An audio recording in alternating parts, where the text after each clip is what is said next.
Graça e paz para você.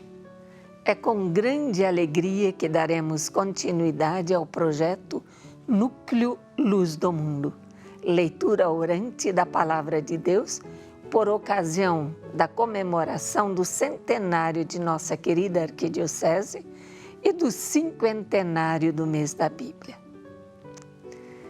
Sou irmã Romy Alt e é uma grande alegria ter sua companhia. Você que nos acompanha através da TV Horizonte e da Rádio América e dos demais meios de nossa querida Arquidiocese. Estamos iniciando o programa da leitura orante da Palavra de Deus. Esse nosso encontro semanal tem como objetivo favorecer a espiritualidade bíblica e a familiarizar-nos com o exercício da leitura orante, que é uma das experiências de oração mais profunda para conhecer também a Palavra de Deus e vivê-la. Os nossos momentos de oração continuarão nas terças-feiras, às 20 horas. Sempre terá como tema o Evangelho do domingo seguinte. Rezam conosco Maria do Socorro de Oliveira Canuto e Maria do Carmo Narciso Silva, que fizeram a experiência da Palavra de Deus em suas vidas e atualmente atuam nas comunidades e no serviço de animação bíblica. Vamos dar a você um tempo para pegar a sua Bíblia e abri-la em Lucas 21, 25 a 28 e 34 a 36. Convido a Maria do Carmo para conduzir a nossa leitura orante. Paz e graça a todos vocês. Uma nova terça-feira que aqui nos reunimos através da TV Horizonte, da Rádio América e demais meios de comunicação da Arquidiocese de Belo Horizonte para alimentar a nossa vida com mais uma leitura orante.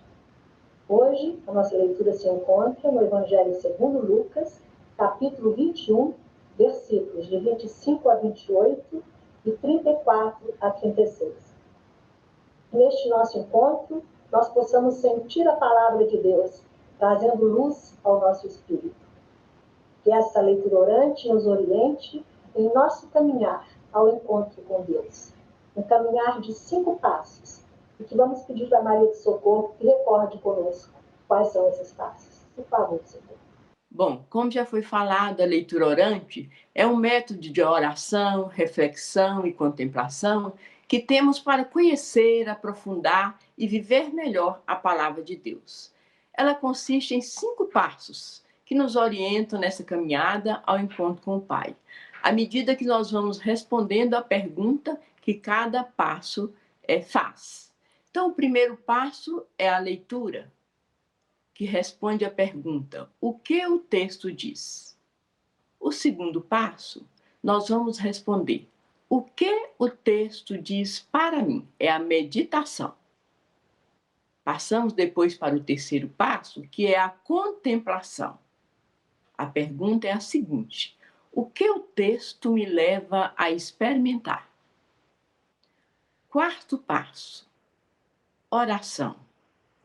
Nós vamos responder o que o texto me leva a falar com Deus. E o quinto passo é a ação, que responde a pergunta: que compromisso o texto me sugere? Então agora, com a nossa Bíblia aberta, em Lucas, capítulo 25, os versículos de 25 a 28, de 34 a 36, e tendo recordado como praticar, vamos dar início à nossa leitura orante, invocando ao Espírito Santo para que sejamos iluminados e guiados nesse nosso encontro com Deus por meio da sua palavra. Em nome do Pai, do Filho e do Espírito Santo. Amém. Vinde, Espírito Santo, enchei os corações dos vossos fiéis e acendei neles o fogo do vosso amor. Enviai o vosso Espírito e tudo será criado e renovareis a face da terra. Oremos.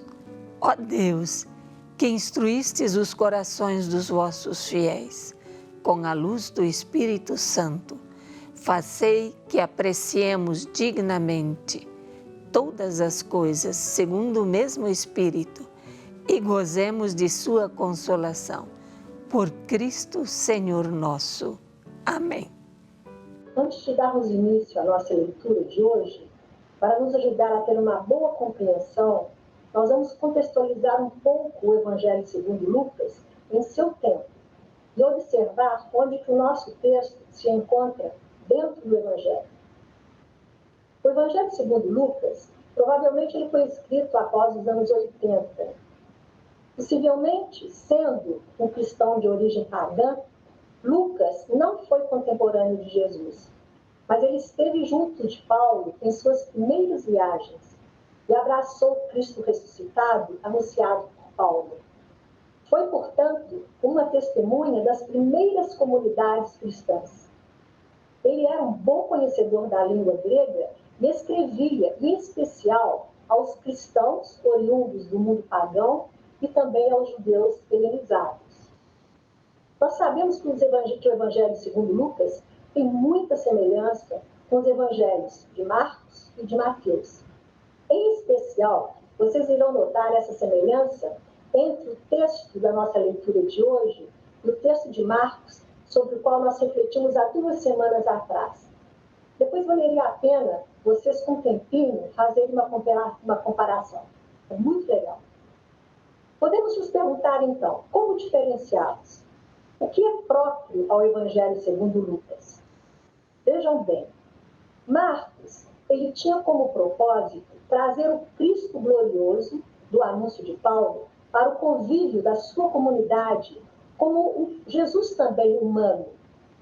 O olhar de Marcos ele estava sobre a sua comunidade, na preocupação de resgatar esse Jesus e em oferecer a ela uma catequese que a preparasse para o batismo. E, além disso, ele ainda tinha a preocupação de acalmar a inquietude da sua comunidade, que se perguntava sobre a nova vinda de Jesus. Já Lucas, a exemplo de Paulo, ele se dirige de um modo particular aos cristãos de origem pagã. Ele escreve às comunidades que já haviam recebido a primeira evangelização e para as quais ele queria reiterar a prática cristã delas, enquanto seguidores dos ensinamentos e ações de Jesus. Portanto, ele queria dar o testemunho de que o reino de Deus e seu anúncio deveriam ser difundidos não numa comunidade, mas difundidos pelo mundo, dentre diversos povos e culturas, transpondo fronteiras. Com seu evangelho, Lucas se dirige ao mundo inteiro. Vocês percebem? Marcos se dirigia à sua comunidade. Lucas se dirige ao mundo, ele se dirige às nações. Então, agora voltemos a nossa atenção para o nosso texto e vamos situá-lo dentro do Evangelho. Lucas ele vai descrever essa trajetória de Jesus, esse seu caminho da Galileia a Jerusalém. Pois bem, Jesus está, no nosso texto, Jesus se encontra em Jerusalém e está exercendo o seu ministério. Ele já havia visitado o templo e, ao sair, estava ensinando ao povo. É quando ele ouve eles falarem, conversarem a respeito do templo e dos seus encantos. É nesse momento, então, que Jesus reage a esse comentário, dos encantos de Jerusalém do templo, afirmando que dias viriam em que não ficaria pedra sobre pedra. Surpreendidos, então, eles questionam Jesus sobre como seria e quais seriam os sinais que antecederiam esses fatos. E em nosso texto, você ouvirá a resposta que Jesus está dando para eles. Pois bem, com essas considerações e Bíblia nas mãos, vamos ler o Evangelho de Lucas, capítulo 21, versículos de 25 a 28 e de 34 a 36. Leitura. O que o texto diz? Esse primeiro passo dá início ao caminhar em direção ao texto. Para isso, nós vamos responder a pergunta: o que o texto diz? Vamos procurar reproduzir com as nossas palavras, de uma forma bem simples e clara, a narrativa que o texto nos oferece. A nossa intenção deve ser a de nos aproximarmos do autor e de nos familiarizarmos com o texto. Acompanhe a leitura em sua Bíblia e ouça com seu coração. Nós vamos nos limitar a ouvir o que o autor tem a nos dizer, sem pretender dar alguma interpretação. A nossa atenção deve estar no texto e, de um modo muito especial, naquilo com que ele possa nos tocar, com uma palavra ou com uma cena, ou quem sabe com um personagem que possa nos falar diretamente ao coração durante a nossa leitura. Então, por favor, vamos pedir à irmã Romi que anuncie para nós essa boa nova. Proclamação do Evangelho de Jesus Cristo segundo Lucas, capítulo 21, versículos 25 a 28 e 34 a 36. Haverá sinais no sol, na lua e nas estrelas. Na terra, as nações ficarão angustiadas, apavoradas com o bramido do mar e das ondas. As pessoas desmaiarão de medo só em pensar no que vai acontecer ao mundo. Porque as potências celestes serão abaladas. E então verão o Filho do Homem vindo numa nuvem com grande poder e glória.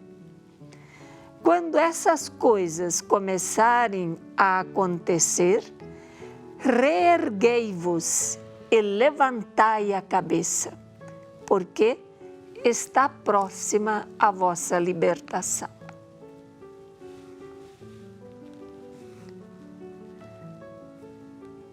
Cuidado, para que vossos corações não fiquem pesados por causa dos excessos, da embriaguez e das preocupações da vida. Esse dia não caia de repente sobre vós, pois cairá como uma armadilha sobre todos os que habitam a face de toda a terra. Ficai, porém, de sobreaviso e orai a todo momento, a fim de conseguirdes escapar de tudo o que deve acontecer e para ficardes de pé diante do Filho do Homem. Palavra da salvação. Glória a vós, Senhor. Por favor, Maria do Socorro, compartilhe conosco o que é que o texto diz. Bom, o autor nos fala dos sinais que antecederão a vinda do Filho do Homem. Que sinais? Os sinais do sol, da lua, das estrelas, sinais na terra e sinais humanos também, tais como a angústia, a inquietude das nações, o medo dos homens diante das ameaças que visam abalar o mundo habitado, não é mesmo? E quando surgirá o Filho do Homem vindo numa nuvem com grande poder e glória. Então, todos deverão erguer a cabeça, erguer e levantar a cabeça, porque está próximo à sua vinda, à sua libertação. E o autor complementa: neste momento é preciso ter cuidado para que nossos corações não fiquem pesados diante dessa devassidão e que não nos deixemos abater, né? E é importante que nos mantenhamos acordados, vigilantes e em oração, e nos fortalecer e a nos manter de pé diante do Filho do Homem. Agora que a Maria do Socorro compartilhou conosco o que o texto diz, nós vamos nos recolher mais um pouquinho e procurar sentir o que o texto diz em cada um de nós. É o momento de cada um voltar o seu olhar para o texto, procurar enxergá-lo com o seu olhar, com o seu ponto de vista. Chegou o momento de você dar a sua interpretação ao texto. Com isso, nós prossigamos com mais um passo em nossa caminhada. Meditação. O que o texto diz para mim? Respondendo à pergunta: o que o texto diz para mim? Nós vamos agora dialogar com o texto. Nós vamos tomar posse do texto. Ele passa a ser nosso, de cada um de nós. Silencie a sua alma. Deixe que ele fale ao seu coração. Ouça o sussurrar da palavra se manifestando no seu interior, sem reservas, de um modo bastante especial e particular. Deixe que o seu sentimento se entrelace às palavras do texto, tornando um só, você e o texto. Para mim, o que o texto diz para mim? O nosso texto é um texto apocalíptico. Ele apresenta um modo misterioso de falar. Para muitos e muitas de nós, chama a atenção a parte narrativa que fala sobre as premonições e a chegada do fim do mundo. E acontece que muitas vezes ficamos parados aí, né? Nós esquecemos de complementar a leitura. Você já se parou para perguntar por que essa parte nos causa tanto impacto? Eu arrisco a dizer que isso aí é um reflexo da nossa cultura mesmo. A nossa curiosidade se prende muito mais às tragédias e às más notícias do que às boas notícias. Você também já percebeu isso? Como que a gente poderia explicar isso no nosso comportamento, não é mesmo?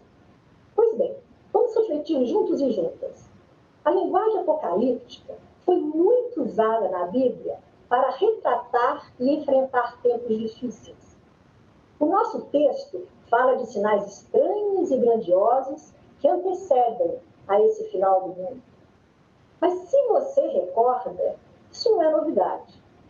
Você se lembra quantos sinais da natureza, intensos e impressionantes, já fizeram parte de muitas e muitas narrativas bíblicas?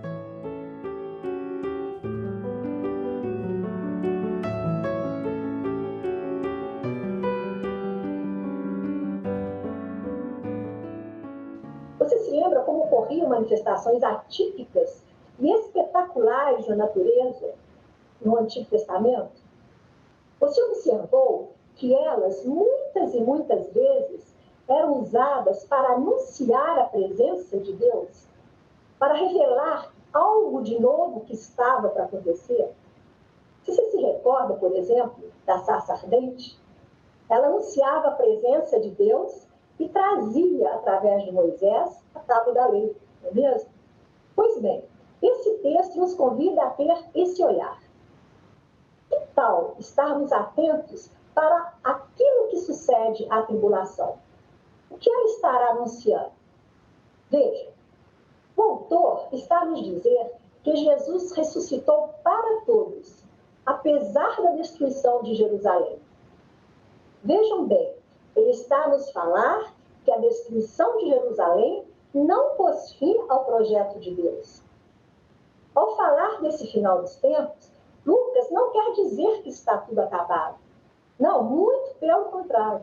No final dos maus tempos, ele quer chamar a nossa atenção sobre os novos tempos que estão por vir. Veja que lindo. Usando a linguagem apocalíptica, Lucas pretende, em dias tão difíceis, animar as comunidades, trazendo esperança e fortalecendo nelas a resistência diante de tudo que se opõe ao projeto de Deus. E ele não fica aí. Ele chama a nossa atenção. Todo cuidado é pouco. Por quê? Eu pergunto a cada um de vocês. Quantas são as vezes que, mergulhados nas turbulências da nossa vida, da história, nós somos tentados a nos deixar levar pelo pessimismo, pela dúvida, pela energia pesada gerados nos ambientes hostis onde nós nos encontramos? Quantas vezes nós não cedemos desanimados às nossas inquietações? Por outro lado também, quantas vezes, nós também nos mantemos firmes, certos da chegada dos novos tempos? Você acredita que novos tempos são possíveis? Não é nada fácil. Em nossa história, tão cheia de conflitos, angústias, lutas, nós somos chamados e chamadas cotidianamente a levantar a cabeça e a ficar de pé.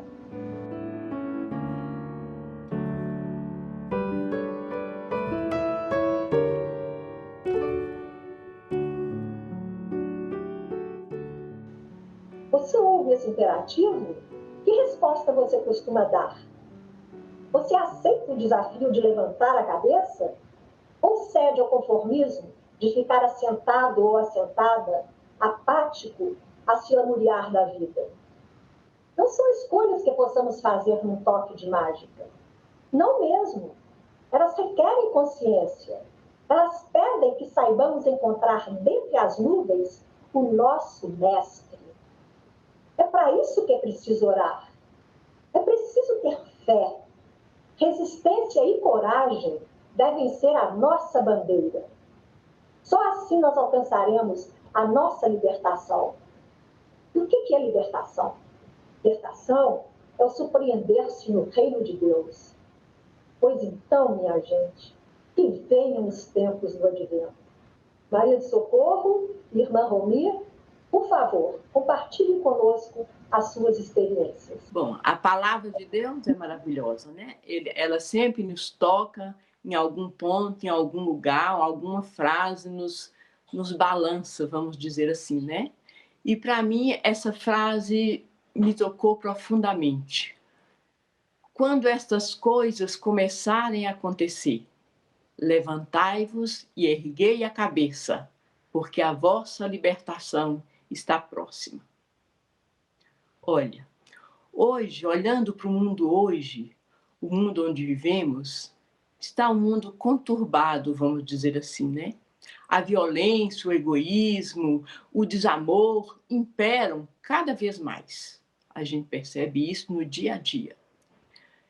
A humanidade está apressada demais, nós estamos apressados demais, né? Apressada em quê? Em ter, possuir, lucrar, desfrutar mais e mais dos prazeres que o mundo nos oferece. Nós vivemos tão apressados, corremos atrás de tantas coisas supérfluas, que não nos sobra tempo algum para corrermos atrás do que de fato vale a pena. Então, precisa que a gente pare um pouco, né? Precisamos parar um pouco. Parar para olharmos dentro de nós mesmos, pararmos para observar o mundo à nossa volta, né? E precisamos orar pedindo a Deus que nos ajude a crescer na fé. Ele é o Senhor da história, mas Ele nos quer de cabeça erguida, olhando sempre para frente, trabalhando com confiança e esperança de um mundo melhor. Vamos acreditar nisso. Eu creio que você já deve ter observado que quando chegamos ao final do ano, litúrgico sobretudo, os textos bíblicos selecionados normalmente nos levam a fazer uma espécie de balanço, de fazer uma chamada para redobrar a nossa atenção, porque algo importante vai acontecer. O Senhor vai chegar. E o que é este algo importante na liturgia? A parousia. E o que é essa palavra parousia? É uma palavra grega que tem o significado de, ao mesmo tempo, presença e vinda. E esta palavra era usada para falar da visita oficial ou da vinda e presença dos reis e soberanos a uma visita oficial à cidade e no período de dominação helenista. E esta imagem e também linguagem foi retomada pelos evangelistas e por Paulo em sentido religioso, para falar da presença e vinda do Filho do Homem sobre a terra.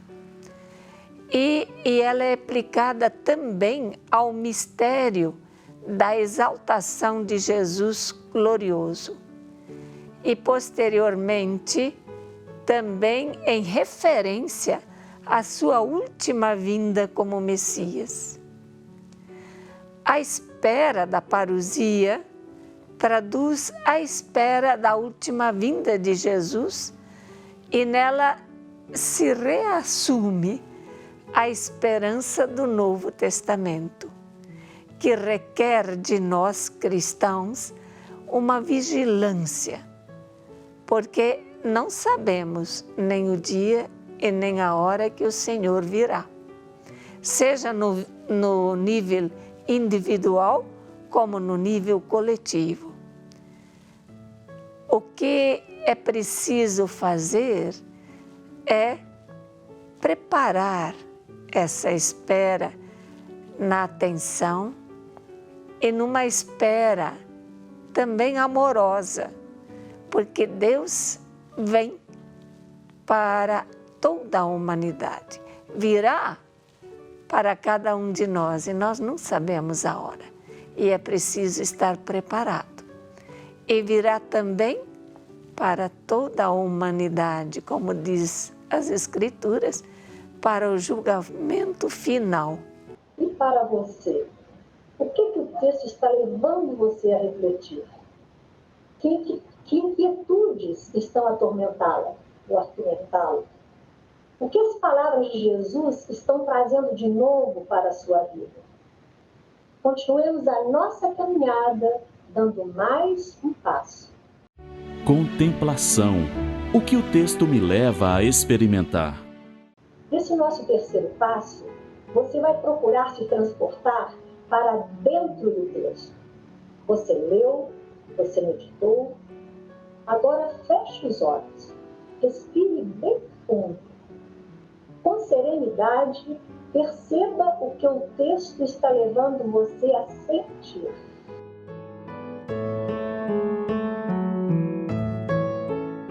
Procure se imaginar diante de suas inquietações que insistem em desestabilizá-lo. Ouse, erga a cabeça, olhe para cima e veja. Jesus surge bem ali, dentre as nuvens. Ele está envolto em luz. Tanta, mas tanta luz que ofusca o escuro das suas turbulências. Sinta o olhar dele para você. Ele estende a mão em sua direção. Ele está convidando você a se levantar. Acredite, toque nos dedos dele. Deixe que o sentimento tome conta de você.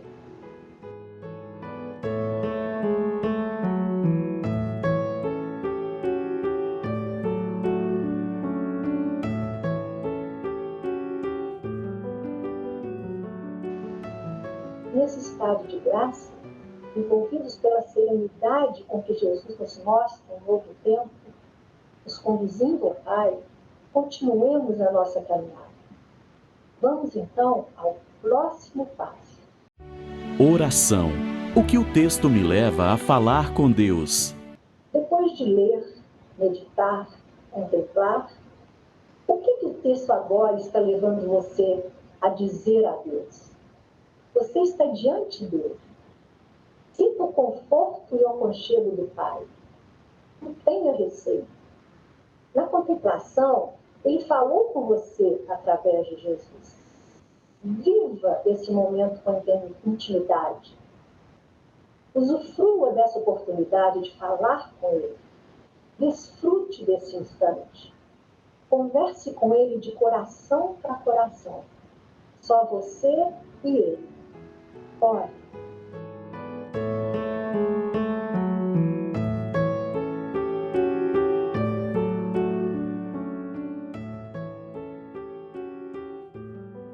Pai, assim como a sua presença naquela nuvem do deserto levou o povo judeu da escravidão do Egito para a terra prometida, que a nuvem que envolve o Filho do Homem em sua glória e poder me leve das turbulências de minha vida ao seu reino. Me permita sentir, Senhor, a cada dia, o olhar de Jesus a me conduzir. Que seu olhar me sustente de pé diante de meus desafios. Que eu sinta a cumplicidade de seu olhar brilhando diante de minhas conquistas e alegrias. Bem sabemos que a vida é sofrida, ela é doída, mas também vou aprendendo com o Senhor que a vida é conquista, é alegria, é cheia de graça. Permita, Senhor, que eu transforme as minhas turbulências em felicidade, guiada sempre pelo olhar de Jesus, a cada dia da minha existência. Eu te peço, em nome do seu Filho, o meu Mestre, Jesus. Amém. Perdão, Senhor, por tantas vezes que me deixei ser levada pelas coisas mundanas, me esquecendo de vós. Ajude-me a manter sempre atenta e vigilante. Aumente em mim a vontade de ser fiel a vós, conhecer e viver sua palavra, para assim poder melhor ajudar na construção do vosso reino, que também é nosso. Amém. Senhor Jesus, a liturgia de hoje recorda que na sua manifestação gloriosa, até mesmo a natureza sente-se abalada pela sua presença e pela sua vinda por entre as nuvens, ou seja, na sua parousia. Dai-nos a graça de percebermos os seus sinais manifestos na natureza, nos acontecimentos, para estarmos preparados e acolhê-lo na alegria e na paz. Amém. E desse momento tão sublime de encontro, de intimidade com Deus, vamos dar o último passo nessa nossa caminhada de hoje. Ação. O que a palavra de Deus me leva a viver? É o nosso quinto passo. Você leu, meditou, contemplou e orou. Reflita e procure responder para você. O que o texto me leva a querer fazer? Pense em seu dia a dia. Pense em uma pequena inquietude que está afligindo, que está afligi-la. Pense numa pequena mudança que tornará menos difícil enfrentá-la. Erga a cabeça, levanta, coloque essa pequena atitude em prática a partir de hoje. Sinta nela o anúncio de tempos novos que estão chegando.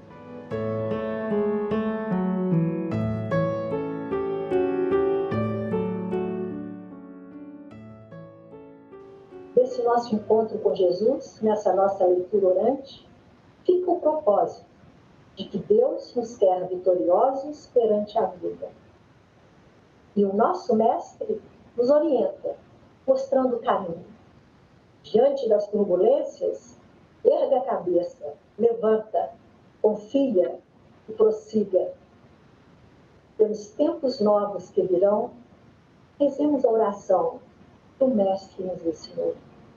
Pai nosso que estás nos céus, santificado seja o vosso nome. Venha a nós o vosso reino e seja feita a vossa vontade, assim na terra como no céu. O pão nosso de cada dia, perdoai as nossas ofensas, como nós perdoamos aqueles que temos ofendido. E não nos deixeis cair em tentação, Senhor. Livrai-nos de todos os males. Amém. Em nome do Pai, do Filho e do Espírito Santo. Amém. Agradecemos a sua presença tão especial nessa leitura orante. Agradecemos a Arquidiocese, na pessoa de Dom Valmor e de toda a equipe de comunicação da Rede Catedral e os seus demais meios de comunicação social. Na próxima semana, na terça-feira, no mesmo horário, às 20 horas, continuaremos a leitura orante sobre o Evangelho do domingo seguinte, como é a nossa prática. E até lá!